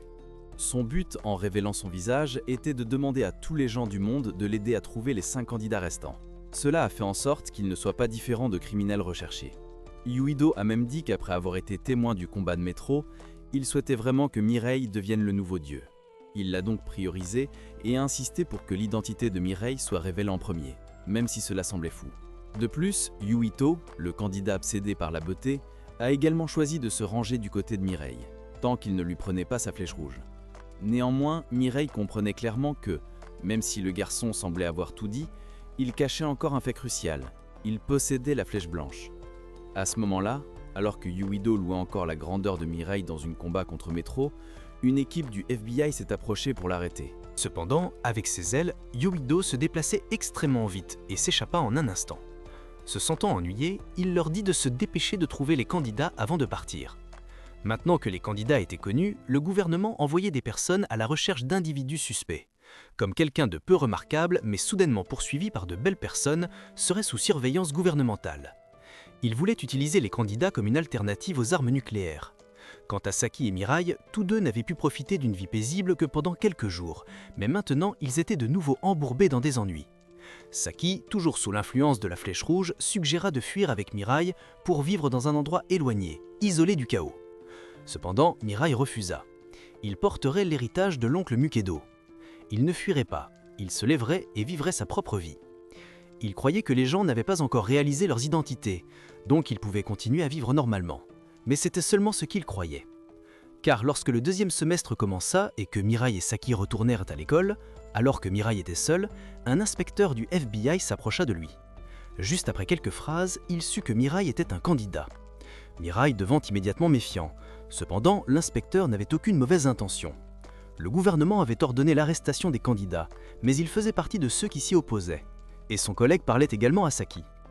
Juste à ce moment-là, un cri se fit entendre. Saki, surpris, avait tiré une flèche rouge sur sa collègue. L'inspecteur lui demanda rapidement « Est-ce que tu m'aimes encore ?» Mais la collègue ne fit que dire qu'elle était déjà amoureuse de Saki, confirmant ainsi les identités des 2 candidats. Car cette collègue était en réalité sa fiancée. Il se présenta alors comme Oshi, disant qu'il était venu ici pour les aider tous les deux. Actuellement, non seulement le gouvernement japonais mais aussi d'autres pays visaient les candidats. Étant donné qu'ils avaient déjà un collègue pris en otage, ils décidèrent de faire confiance à Oshi. Ils partirent alors avec lui. Il dit que leur collègue Yumi était celle qui avait d'abord découvert les identités de Mirai et Saki. À l'heure actuelle, au sein de l'organisation, à part lui et elle, personne d'autre n'était au courant pour eux deux. Pourtant, la raison pour laquelle il les avait cherchés était qu'il avait besoin de Mirai et Saki pour trouver les autres candidats. Surtout Mirai, car le gouvernement croyait qu'il possédait la flèche blanche. Maintenant, il n'était rien de moins qu'un assassin, une arme vivante. L'assassinat serait extrêmement facile pour lui et il serait celui qui changerait l'équilibre du pouvoir politique dans le monde entier. Pour empêcher le monde de tomber dans le déséquilibre, Oshi devait contrôler Mirai. Non seulement d'autres pays, mais Oshi devait aussi dire la vérité. Si Mirai tombait entre les mains du gouvernement, il le laverait de cerveau et le transformerait en arme biologique. En entendant qu'il serait contraint de tuer des gens, Mirai était profondément tourmenté et jura qu'il ne ferait jamais une telle chose. Par la suite, Oshi les emmena dans un appartement sûr où ils ne seraient pas surveillés, afin qu'ils puissent se reposer en toute tranquillité. Oshi reçut alors un appel de son supérieur, lui rapportant qu'il n'avait encore trouvé personne et qu'il était ordonné d'assister à une réunion. Avant de partir, Oshi leur a donné un téléphone spécialisé qu'ils devaient utiliser pour communiquer si nécessaire. Après leur départ, les quatre se sont assis ensemble pour discuter de leur confiance envers eux. Bien que Mirai ait encore des doutes, puisque Saki et les deux anges avaient choisi de faire confiance, il a également accepté. Tard dans la nuit, lorsque Oshi et Yumi sont revenus de la réunion, Mirai et Saki leur ont tout raconté sur le candidat de Dieu. Après avoir tout entendu, Oshi était ravi que Mirai n'ait jamais utilisé la flèche blanche, car il ne voulait pas en faire une arme. Il les a également informés qu'un candidat avait déjà été capturé par le gouvernement. Yumi a ensuite suggéré que Saki partage une paire d'ailes avec elle. Cela les aiderait à trouver d'autres candidats et lui permettrait également de voir des anges. Puisque les ailes disparaîtraient de toute façon après 3 jours et 33 minutes, cela ne posait pas de problème. Ainsi, Saki les a partagées avec Yumi. En recevant les ailes, elle a pu voler et voir Naz et Revel. Ils ont ensuite vérifié les informations sur les 12 personnes rassemblées par le FBI. Le meurtrier était également compté, puisque Metro n'avait partagé des ailes et des flèches avec lui. Celle qui avait été capturée était la fille qui aimait la beauté, Yumi. 2 personnes n'avaient pas encore été révélées. Oshi a dit qu'ils enquêteraient demain sur l'un d'eux, un prédicateur. Cependant, lorsque Mirai l'a confronté et a bloqué sa voiture, l'homme n'a eu aucune réaction et aucun ange n'a pu être vu, donc il a été exclu. Le deuxième suspect était Mizuki, une personne tout à fait ordinaire. Pourtant, un jour, il a soudainement eu une très belle petite amie. Sans en dire beaucoup, lorsque Mizuki parlait avec sa petite amie, Mirai est apparu, ne ressemblant pas à autre chose qu'un vilain. Dès que Mizuki a vu Mirai tendre la main vers lui, il lui a désespérément demandé de ne pas le tuer comme Kanade. Le voyant parler trop, Murray lui a tiré une flèche rouge. Saki lui a demandé s'il avait des ailes. Et il s'est avéré qu'il n'en avait pas. Tous deux ont supposé que Mizuki n'était qu'un candidat de 2e rang, donc le dernier candidat devait être de rang spécial. En utilisant les informations fournies par Oshi, ils ont réussi à identifier le candidat final, un garçon Ikikomon. Cependant, il s'est également avéré n'être que de 2e rang. À ce moment-là, Mizuki a finalement avoué qu'il n'était en fait pas un candidat. Plutôt, il avait été si paniqué qu'il avait menti. Le garçon s'appelait Naka. Bien qu'il n'ait qu'une flèche rouge, il pouvait encore l'utiliser pour tuer des gens. Sa croyance était d'utiliser la flèche rouge pour accorder à ceux qui voulaient mettre fin à leur jour une mort paisible. Par exemple, son grand-père, allongé sur son lit dans l'angoisse, souffrant des machines qui le maintenaient en vie. Naka l'avait aidé à partir en paix. La paix quant à son père, qui avait été mentalement brisé après avoir divorcé de sa femme lorsqu'elle l'avait trompé, Naka lui avait donné une mort rapide avec une flèche rouge. En ce qui concerne sa mère et son amant, Naka les avait fait mourir de la manière la plus douloureuse. Cependant, Mirai a dit que ce qu'il avait fait était contre la loi. En entendant cela, Naka l'a cru et a dit qu'il allait s'arrêter. Mais avant de s'arrêter, Naka avait l'intention de tuer son petit frère pour qu'il n'ait pas à souffrir. Plus tard, Mirai intervint pour l'arrêter, disant que la mort serait un tourment si Naka tuait tous ses proches et mettait ensuite fin à ses jours. Cependant, Naka insista pour dire qu'il accorderait cela comme un privilège spécial. En entendant cela, Mizuki intervint immédiatement pour soutenir Mirai. Il dit que même si Naka devait mourir, il y aurait des gens qui pleureraient pour lui, et même s'il avait tué tous ses parents, il y aurait toujours quelqu'un qui pleurait pour lui, comme son ami de son père, Kanade. C'était quelqu'un qui avait le rêve d'étudier à l'étranger, en Angleterre. Plus tard, il était froid avec tout le monde, mais était adoré par les filles. Il n'aimait personne, y compris Mizuki. Mais une fois, ils regardaient des filles ensemble. Il exauça l'un des souhaits désinvoltes de Mizuki. Cependant, lorsque Kanade décéda, tout le monde était très content. Seul Mizuki pleura pour son ami. Grâce à Kanade, Mizuki eut même la chance d'engager la conversation avec de jolies filles et sort maintenant avec l'une d'elles. Et même si Naka n'avait personne, il y aurait toujours des gens en deuil lorsque le gamin mourrait. Finalement, Naka fut persuadé et accepta de ne plus tuer les gens de manière imprudente. Cependant, lorsque Revel eut besoin de lui pour participer à l'élection du nouveau dieu, il refusa. Mirai dit que le temps pressait, il y avait encore un candidat caché. Ils devaient se rassembler tous ensemble pour élire le nouveau dieu. S'il continuait à tergiverser, le gouvernement trouverait les candidats, les laverait de cerveau et les transformerait en armes vivantes. Mizuki a également fait de son mieux pour persuader, et à la fin, Naka a accepté de suivre. Mais le gamin avait toujours l'intention de mettre fin à ses jours. Mirai devait juste le garder en vie jusqu'à l'élection. Ensuite, il voterait pour lui. Après cela, Mirai a ramené tout le monde pour rencontrer Yumi et Oshi, le petit garnement. Naka, en voyant une beauté pour la première fois, s'est recroquevillé dans un coin. Ils ont ensuite rassemblé les informations sur les candidats. Le gamin Ueda n'était pas réapparu depuis son discours.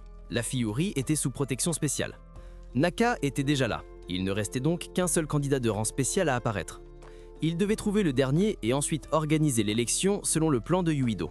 Le lendemain, Mirai et Saki sont apparus en public pour attirer Yuido. Et en effet, peu de temps après, le garçon est apparu. Comme il admirait Mirai quoi qu'il dise, le garçon a suivi les trois, puis s'est envolé dans l'espace pour parler.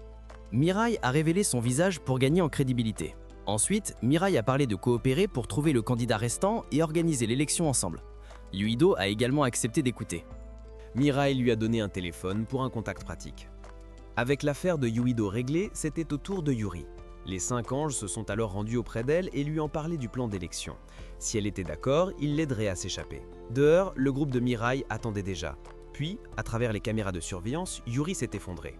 Oshi, voyant cela, a immédiatement fait entrer des personnes pour vérifier. Et quand ils se sont approchés de Yuri, elle s'est soudainement redressée et leur a tiré une flèche rouge. Elle leur a ordonné de l'emmener dehors. Yuri a été conduite hors de la zone de détention, Oshi a joué le jeu et a fait entourer Yuri. Les gardes ont conduit Yuri dans une pièce et ont désactivé toutes les caméras et les lumières. Un moment plus tard, Yuri a éclaté par la fenêtre et a couru dans la forêt. Oshi a mobilisé toutes les forces pour l'entourer. Cependant, quand ils l'ont attrapé, ce n'était qu'un garde déguisé. La vraie Yuri s'était déguisée en garde et avait rejoint le groupe de Mirai. Comme promis, le garçon Yuido a offert à Yuri une paire d'ailes en signe de coopération. Ils sont tous partis ensuite, volant à distance avant que Yuido ne se sépare volontairement du groupe, car tout le monde semblait ne pas encore lui faire entièrement confiance puisqu'il tenait la flèche blanche. Le lendemain, le Japon était en émoi alors que les gens se divisaient progressivement en factions pour voter pour Mirai ou d'autres candidats en tant que dieu. Pendant ce temps, dans le groupe de Mirai, la plupart étaient d'accord pour dire qu'il devait être dieu, et il ne restait qu'un seul vote pour le candidat restant. Cependant, Revel avait dit auparavant que celui choisi comme dieu devait d'abord avoir le désir de devenir dieu. Et depuis le début, Mirai n'avait aucun souhait de le devenir. Pour faire mieux comprendre à Mirai le rôle de dieu, l'ange de Naka expliqua que lorsqu'on devenait dieu, on pouvait faire en sorte que ce jeu de sélection ne se soit jamais produit. Dieu pouvait permettre aux candidats de garder leurs flèches et leurs ailes, et Dieu pouvait manipuler toute l'humanité s'il le souhaitait. C'était pourquoi l'ange avait créé ce jeu, pour sélectionner celui qui pourrait guider l'humanité dans la bonne direction. Lorsque Dieu serait choisi, cette personne partirait avec l'ange pour vivre au paradis. À ce moment-là, aucun des candidats ne voulait plus être Dieu. Il ne voulait pas quitter ce monde. Et Naka se proposa. Il semblait que cela correspondait à la volonté de son ange. Le garçon pensait qu'il changerait ce monde pour que son petit frère puisse être plus heureux. Les idéologies opposées commencèrent à apparaître. Yuri et Naka convinrent d'accorder la flèche rouge à ceux jugés dignes afin qu'ils puissent avoir de meilleures vies. Cependant, Mirai s'y opposa, car cela était trop insupportablement déséquilibré. Les humains devaient trouver leur propre bonheur au lieu de compter sur la flèche. Voyant que cette argumentation ne mènerait nulle part, Yuido suggéra de tenir un vote. Ils écouteraient celui qui obtiendrait le plus de voix. Après cela, ils commencèrent. Yuri et Saki ont choisi Naka comme dieu, donc même si Yuido choisissait Mirai, le dieu resterait Naka. Cependant, l'ange de Naka a donné un avertissement. L'ange gardien de l'autre candidat était l'ange de la destruction. Cette personne choisirait donc un candidat imprévisible. Et puisque c'était la destruction, le chaos serait inévitable. Et cette personne est apparue. C'était un professeur à l'université, celui qui poursuivait l'existence de Dieu. Quant au groupe de Mirai, après avoir terminé leur discussion sur la manière de faire émerger le dernier candidat, lui et les autres candidats ont fait leurs adieux à Oshi. Puis, tous les 5 se sont révélés au public. Ils ont rencontré Menyu, l'ange de la destruction. Cependant, son candidat n'a pas révélé son visage. Le professeur était dans son laboratoire, regardant à travers des caméras. Pendant ce temps, le gouvernement prévoyait également d'entourer le groupe de Mirai. S'il ne pouvait pas les capturer, alors il les tuerait tous. Ainsi, aucun pays ne pourrait posséder un candidat. Après un moment de silence, Mengyu a pris la parole. Son candidat apparaîtrait une fois qu'il aurait reçu une réponse raisonnable. C'était ce qu'il ferait s'il devenait Dieu. Mais avant qu'il ne puisse répondre, le gouvernement a déployé des hélicoptères de combat. Cependant, les soldats ont reçu l'ordre de cesser le feu de la part du Premier ministre. Il s'est avéré que le professeur Gaku avait appelé le Premier ministre. Il a exigé qu'aucune action ne soit entreprise pour nuire au groupe de Mirai. Le fait qu'il se soit révélé signifiait qu'il ne voulait nuire à personne. Si le Premier ministre les tuait avant que Gaku ne reçoive sa réponse, alors il ferait regretter cela au Premier ministre. Quant au groupe de Mirai, comme prévu auparavant, tout le monde s'est dispersé, chacun restant à des endroits différents. Puis des drones sont apparus pour qu'ils puissent parler. D'abord, Naka. S'il devenait Dieu, il créerait un monde où chacun pourrait mettre fin à sa vie comme il le souhaitait de la manière la moins douloureuse possible. Ceux qui seraient d'accord avec lui seraient les perdus et les personnes âgées. Ensuite, c'était Yori. Elle créerait un endroit où les gens n'auraient pas besoin de travailler. Ils seraient tous heureux. Des machines et de l'intelligence artificielle travailleraient pour eux. Mais presque personne ne la suivait. Ensuite, c'était Yuido. Il créerait un endroit où les gens pourraient s'amuser avec leurs amis. Les trois réponses ne semblaient pas satisfaire le professeur, parce qu'elles ne traitaient que des problèmes sociaux actuels. Il voulait une réponse plus révolutionnaire. Saki n'avait toujours pas de réponse. Enfin, c'était Mirai. Il a dit que s'il devenait Dieu, alors il ne ferait rien. Après avoir parlé, ils se sont tous ressemblés à nouveau. Puis le professeur est apparu devant le groupe de Mirai. C'était Yonda. Il a alors pris la parole. Son métro ne croyait pas en Dieu. Au début, personne ne croyait que Dieu existait. Mais maintenant, c'était le cas. Pourtant, ce n'était pas le Dieu que les gens imaginaient. C'était un Dieu artificiel. Yonda a ensuite demandé pourquoi Mirai ne ferait rien en tant que Dieu. Mirai croyait que les humains devaient se tenir sur leurs propres pieds. S'il devenait Dieu et changeait la vie de l'humanité qui avait été prédestinée par le ciel, alors ce ne serait pas différent d'une dictature. Puis le professeur leur a posé une question. Qui est né en premier, l'humanité ou Dieu? Yuri a raconté l'histoire d'Adam et Ève, tandis que Yonba parlait de la formation de la Terre il y a des milliards d'années. Après la formation de la Terre, les humains ont commencé à évoluer. Les primitifs chassaient et ramassaient, et ont commencé à prier le ciel pour plus de nourriture. Et l'humanité a créé Dieu comme objet de leur prière. Et jusqu'à ce jour, l'humanité effectue des chirurgies et de l'ingénierie génétique. Tous ces actes impliquent des blasphèmes. Ils volent même dans l'espace. Ainsi, Yonda a dit qu'il était vraiment difficile de croire en l'existence réelle de Dieu dans le ciel. Yonda croyait que les dieux n'existaient pas, mais lorsqu'il a été choisi comme candidat et a vu un ange, il a commencé à douter de sa propre hypothèse, et il a dû reconnaître que Dieu existait vraiment. Yonda a commencé à chercher et à étudier. Finalement, il a découvert un être qui a survécu grâce au culte des humains. Il absorbait l'énergie de ceux qui adoraient Dieu pour vivre. Cependant, lorsque le nombre de personnes adorant a diminué, son énergie a progressivement diminué, et il est lentement mort. Ne voulant pas mourir, il a trompé les anges et a commencé cette sélection d'un dieu. Et ce que Yonda voulait vraiment faire, c'était mettre fin à l'ère des humains adorant des dieux. Il croyait que la connaissance, la science et la médecine aideraient les humains à surmonter les désastres sans avoir besoin de prier. Il n'avait pas besoin de Dieu. Et l'ange de la destruction Menu ferait cela. Elle détruirait le ciel. À ce moment-là, Saki prit à nouveau la parole. Elle pensait qu'ils avaient encore besoin de Dieu pour exister, pas pour apparaître en volant. C'était comme le Père Noël. Les humains avaient besoin de quelque chose à quoi se raccrocher. L'important était qu'ils devaient avoir de l'espoir. Les dieux n'avaient pas besoin d'exister. Il suffisait qu'ils les gardent dans leur cœur. D'un autre côté, Naika choisit de se ranger du côté du professeur. Pour être certain de sa décision, Mirai demanda au professeur s'il y avait encore des gens dans le monde qui croyaient en des dieux et voyaient cela comme de l'espoir et du salut. Alors quand ils apprendraient que les dieux n'existaient plus, que se passerait-il? Il répondit qu'ils ne pourraient plus se confesser et demander pardon. Sans soutien, ils perdraient espoir et direction, ce qui les conduirait à mettre fin à leur propre vie. Comme ils ne pouvaient pas suivre le rythme des temps, ils devaient l'accepter. Par la suite, Mirai décida qu'il deviendrait Dieu pour empêcher cela de se produire. Hyundai était assez heureux que Mirai ait l'ambition de devenir Dieu. À ce moment-là, Yuido avait découvert plusieurs tireurs d'élite et avant qu'ils puissent le signaler à Mirai, ils ouvrirent le feu, tuant le garçon. Ensuite, de nombreux autres assassins ouvrirent le feu, attaquant le groupe de Mirai. Il ordonna immédiatement à tout le monde de se disperser. Mirai essaya de récupérer le corps de Yuido, mais Yonda était plus rapide et emporta le garçon en se déplaçant. Il a utilisé une flèche blanche pour mettre fin à Yuido, afin de prendre ses ailes et ses flèches en rentrant chez lui.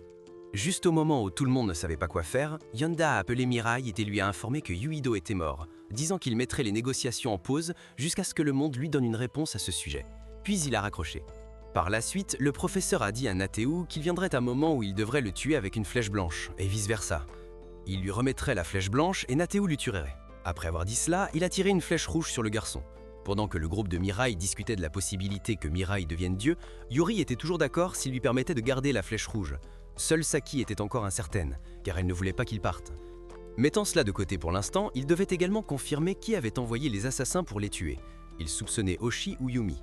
Cependant, Yumi était encore sous l'influence de la flèche rouge. Il ne restait donc que Oshi. Par la suite, Saki a appelé et a demandé à Yumi d'inquiéter pour elle. Et juste après, Yumi a tiré une flèche rouge sur Oshi. Dans les jours suivants, les gens ont commencé à se révolter, tandis que le groupe de Mirai était amené par Oshi dans un abri pour se réfugier. Car après tout, leurs identités avaient été exposées, et le gouvernement voulait toujours les capturer. Maintenant, le monde savait aussi que les candidats pouvaient également être tués. Mirai a dit qu'il persuaderait à nouveau Yonda lorsque le professeur les contacterait. Il avait déjà dit que les dieux n'existaient pas, et ceux qui cherchaient le salut auprès des dieux mourraient aussi. Mais Yuri s'y est opposée. Elle pensait qu'il était un scientifique, et que son travail était seulement de prouver que son hypothèse était correcte. Les gens ordinaires ne pouvaient pas changer sa façon de penser. Mais Yoshi a pris la parole en disant qu'il aiderait Mirai à parler à Yonda parce qu'il et le professeur étaient autrefois camarades de classe. À cette époque, le professeur était une personne plutôt calme. La première fois qu'il a rencontré Yonda, c'était dans un magasin de proximité. Il était très rapide et précis dans chaque détail. De plus, le professeur était aussi une personne très gentille. Lorsqu'il a aidé Oshi alors qu'il était sur le point de tomber dans les escaliers, et pendant le temps où il a couru avec Yonda en cours de gym, il l'a vu à la fois courir et lire quelque chose, et il a même perdu délibérément contre lui. Quand Oshi a demandé, Yonda a répondu « C'était un nombre irrationnel. Ce serait stressant s'il faisait ce que tout le monde faisait. » Alors Yonda a rempli son esprit de nombres pour éviter le stress. Trouvant cela intéressant, Oshi a suggéré de devenir ami avec Yonda. Mais il a refusé parce qu'en une semaine, ce seraient les vacances. Il pensait que l'auto-apprentissage était encore acceptable et il ne voulait pas se faire des amis.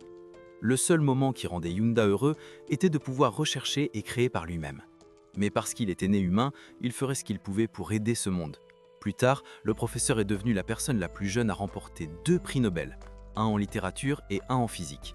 Et il était considéré par les gens comme un trésor national.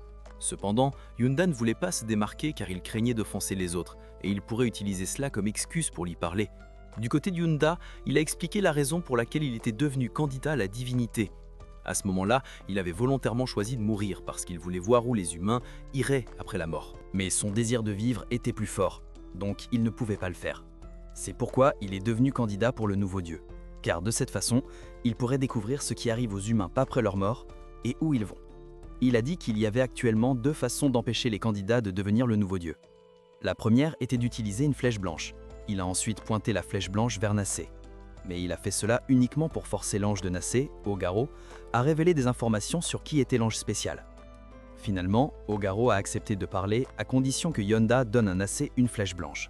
Après avoir accepté, Ogaro a révélé qu'il s'agissait de l'ange Mirai. Nocera a pu toucher son partenaire de la même manière que les humains ne pouvaient pas toucher les anges. Mais les anges ne pouvaient pas toucher quoi que ce soit appartenant aux humains non plus. Cependant, Nocera avait une fois admis cela sans le vouloir lorsqu'elle avait attrapé Mirai avec sa main, alors qu'il tombait d'un bâtiment. Nocera était capable de déplacer des êtres humains et des objets. Pas beaucoup, mais elle était la seule à pouvoir le faire. Nocera elle-même ne semblait pas réaliser que c'était son pouvoir spécial, ni ne comprenait vraiment ce qu'un ange devait faire. Maintenant, Yonda comprenait le problème. La prochaine étape était de choisir le lieu et le moment. Le professeur a ensuite appelé le Premier ministre et lui a demandé de rassembler le groupe de Mirai au stade national, un endroit qui attirait l'attention et servirait de lieu parfait pour que tout le monde puisse être témoin d'un événement historique. 33 jours passèrent et les effets de la flèche rouge de Yumi et Oshi s'estompèrent. Cependant, Mirai tirerait toujours sur Oshi et ensuite il utiliserait la flèche sur Yumi. De cette manière, il resterait en sécurité et Oshi agirait en tant que représentant de la police pour parler à Yonda.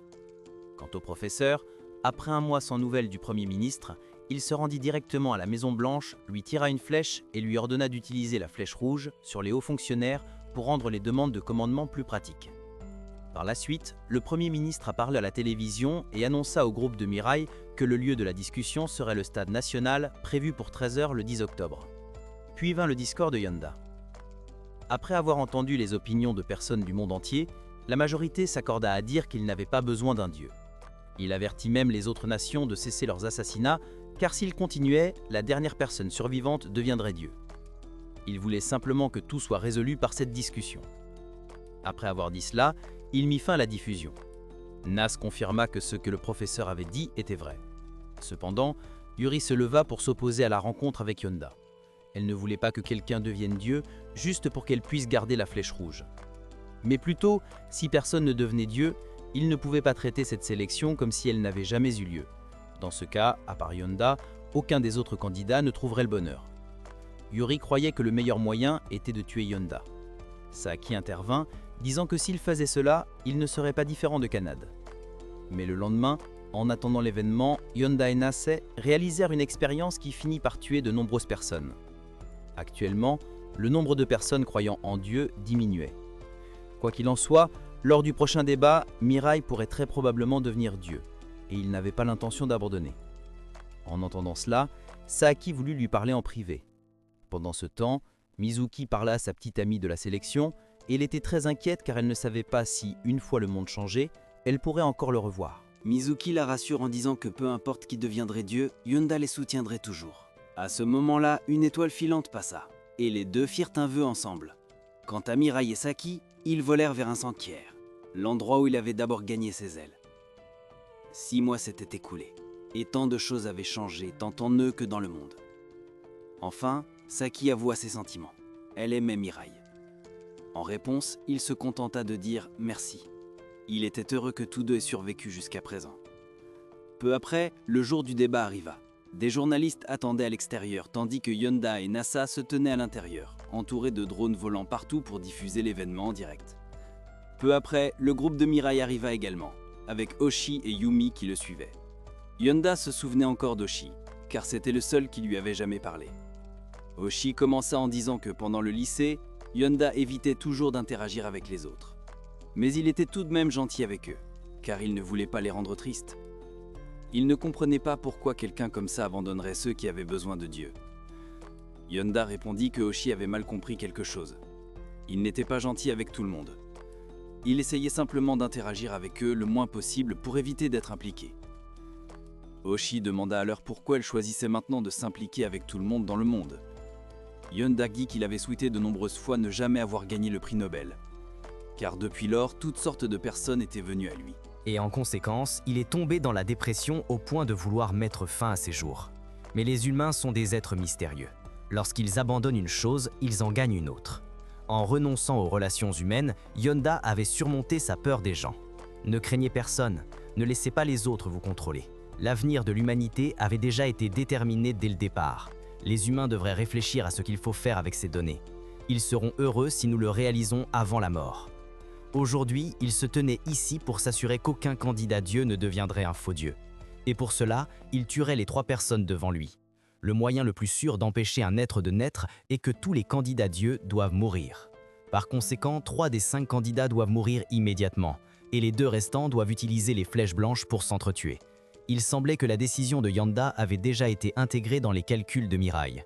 30 minutes plus tôt, Mirai avait dit à tout le monde que peu importe qui prétendait pouvoir être un faux Dieu, il ne faisait pas cela pour ceux qui avaient besoin de Dieu, il devait penser au bonheur des candidats Dieu. S'il ne pouvait pas persuader Yonda de choisir une personne pour devenir le nouveau Dieu, alors il le tuerait. Après cela, tout le monde a discuté de ce à quoi ressemblerait l'avenir de l'humanité.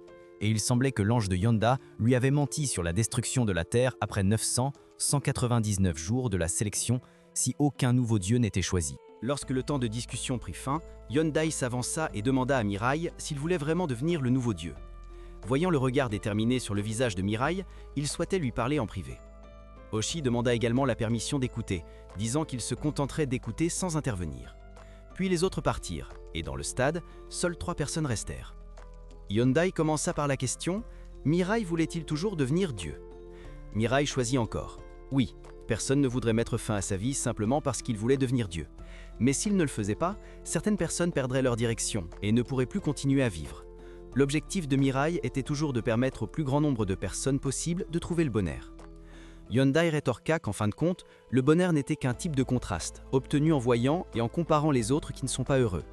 Mirai acquiesça à cela, mais il ajouta que chercher le bonheur en rendant les autres heureux n'était pas une mauvaise chose. Tant qu'il serait en vie, il ne renoncerait pas à chercher le bonheur en tant qu'être humain. Cependant, le désir de Mirai n'était pas bien reçu par le public, en partie parce qu'il craignait qu'il soit trop jeune pour être Dieu. Après cela, Yonda aborda la question suivante. Mirai avait un jour déclaré qu'il ne voulait plus que personne ne meure. Pourtant, en devenant le nouveau Dieu, quelqu'un devrait mourir. Mirai devrait le tuer, lui, parce qu'il n'était pas d'accord pour laisser Mirai devenir Dieu. Et Mirai avait déjà tiré sa flèche blanche et l'avait visée sur Yonda. Pendant ce temps, le groupe de Saki avait été retenu par Naka jusqu'à la fin de la négociation. Mirai n'hésita pas à tirer la flèche blanche sur Yonda. Yonda esquiva, quelque peu surpris. Mirai interrogea alors le professeur. Il avait un jour dit que l'avenir de l'humanité était au-dessus de tout. Mais l'humanité était confrontée à l'extinction, causée par l'avancement excessif de la science et de la technologie. Alors pourquoi ne pas se tourner vers la science pour éviter l'extinction? Yonda répondit brièvement. Parce que le destin de l'humanité avait déjà été déterminé. Il n'y avait rien dans le futur. Chaque moment prédéterminé coexistait ensemble. Et Mirai croyait que seul Dieu pouvait avoir la réponse exacte. Parce que Dieu avait vu à la fois le début et la fin de l'humanité. Si l'avenir idéal auquel Yonda pensait était pour le bien du monde, pour l'humanité, pour l'avenir, alors il le faisait tout seul. Les humains, après tout, vivent toujours seulement pour eux-mêmes. Même Yonda. Comment pourrait-il se rapprocher de l'objectif? Le bonheur ultime est ce qui rend les gens vraiment heureux. Mettre fin à cette affaire avec le moins de victimes possible est le but final de Mirai. L'avenir est le résultat du présent, pas quelque chose qui a été prédéterminé. Yonda prit la parole pour interrompre. Parce que tout était fini. Naonka avait capturé Saki en tant qu'otage. Il exigeait que Mirai renonce à devenir Dieu, s'il ne voulait pas que Saki meure. Il donna à Mirai 30 secondes pour réfléchir. Au final, Mirai fut contraint de céder pour garantir la sécurité de Saki. Yonda semblait très déçu. Il y a à peine quelques secondes, il se vantait de sauver des millions de personnes. Mais maintenant, pour une fille, il abandonnait toutes ses vies. Mirai ne contesta pas, mais affirma plutôt que la vie de Saki était plus importante que les millions de vies qui existaient. Mirai croyait que l'amitié, l'amour ou la camaraderie n'étaient que des mensonges. Il fut un temps où il pensait comme ça, quelque chose que Yonda ne comprendrait jamais, parce qu'il n'avait jamais ouvert son cœur à quiconque. Ceux qui avaient vécu cela ne diraient pas des choses comme « l'amour est une tromperie ». Mirai croyait qu'il n'avait rien fait de mal. Aimer Saki était la bonne décision. Sa déclaration à l'instant raviva l'intérêt de Yonda. Maintenant, il lui demandait de faire un choix. Soit lui, soit Saki allait mourir. Au départ, il ne lui aurait pas permis de vivre. Une fois qu'il avait renoncé à devenir le nouveau dieu, le compte à rebours de 32 secondes a commencé. Au moment même où Mirai s'apprêtait à abaisser son arc, Nas s'est exprimé. S'il mourait, il ne trouverait jamais son propre bonheur. Elle lui a rappelé la promesse que les deux avaient faite lorsqu'ils s'étaient rencontrés pour la première fois. Mirai irait chercher son propre bonheur et le trouverait au nom de sa famille disparue. Dans les 5 dernières secondes, l'image de Saki est réapparue dans son esprit. Et à la fin, il a tout de même choisi Saki. Il s'est donc laissé tirer par la flèche blanche de Yonda. Et juste au moment où elle était à quelques centimètres, Nas s'est précipitée pour le tirer sur le côté. Mais à mi-chemin de son vol, elle s'est soudainement arrêtée et est tombée. Mirai, Nos avait été puni et rétrogradé pour avoir osé interférer avec la décision d'un candidat. Maintenant, Mirai ne pouvait utiliser que la flèche rouge ou les ailes. Mirai a choisi de garder la flèche rouge, puis a fait reprendre la flèche blanche et les ailes du côté de Saki. Elle ne voulait pas que Mirai meure, alors elle voulait échanger sa vie contre la sienne. Mais en même temps, elle ne voulait pas mourir car elle voulait encore chercher son propre bonheur. Yumi a également frappé la psychologie de Naka.